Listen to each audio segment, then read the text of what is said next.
everything you think you are was given to you. From the very first breath, we begin to absorb.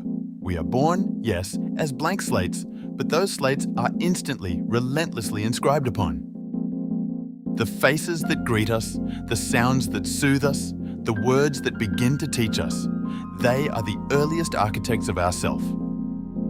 A child learns not just to speak, but how to speak, what to value, who to be, by mirroring the world around them. Every smile, every frown, every approval, every correction shapes the soft clay of our nascent being. We internalize the gaze of others, seeing ourselves through their eyes long before we ever truly see our own reflection. This isn't just learning, it's becoming. A silent, continuous act of creation built not from within, but from the echoing chambers of our external world. As we grow, the canvas expands and our environment becomes a grand master painter. The streets we walk, the schools we attend, the screens we stare into, they dictate the hues and contours of our identity.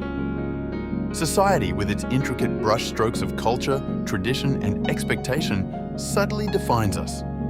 What is considered beautiful? What is deemed successful? How should we love, grieve, or celebrate? These aren't innate truths. They are societal constructs whispered into our consciousness from birth. The collective narrative becomes our personal story.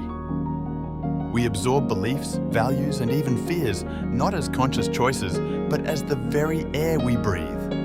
We become fluent in a language that wasn't ours, yet now defines our innermost thoughts, our silent assumptions. But the most profound shaping happens in the shadows, beneath the surface of conscious thought. Our subconscious is a deep, fertile ground where seeds of conditioning take root, often without our awareness. The lessons learned, the traumas experienced, the unspoken rules absorbed, they don't just sit there, they become us. They dictate our automatic responses, our gut feelings, our deepest insecurities, and our hidden biases. We believe we are making free choices, yet how many of those choices are merely echoes of inherited patterns, programmed responses, or the subtle chains of expectation we unknowingly wear? This isn't manipulation. It's a silent, constant process of integration, so seamless that we mistake its output for our authentic self. It's the ghost in the machine, running programs we didn't write. So, what does this mean for the you think you know? If your beliefs, your desires, your very self-perception are largely a mosaic of external influences, how much of you is truly original? Is individuality an illusion? A carefully constructed performance? This isn't to say we are simply puppets, but it compels us to ask, what lies beneath these layers of conditioning? Can we truly unlearn the narratives that define us?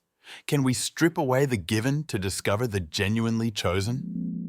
The journey to self-discovery then becomes less about finding an inherent truth and more about deconstructing a masterpiece created by a million unseen hands.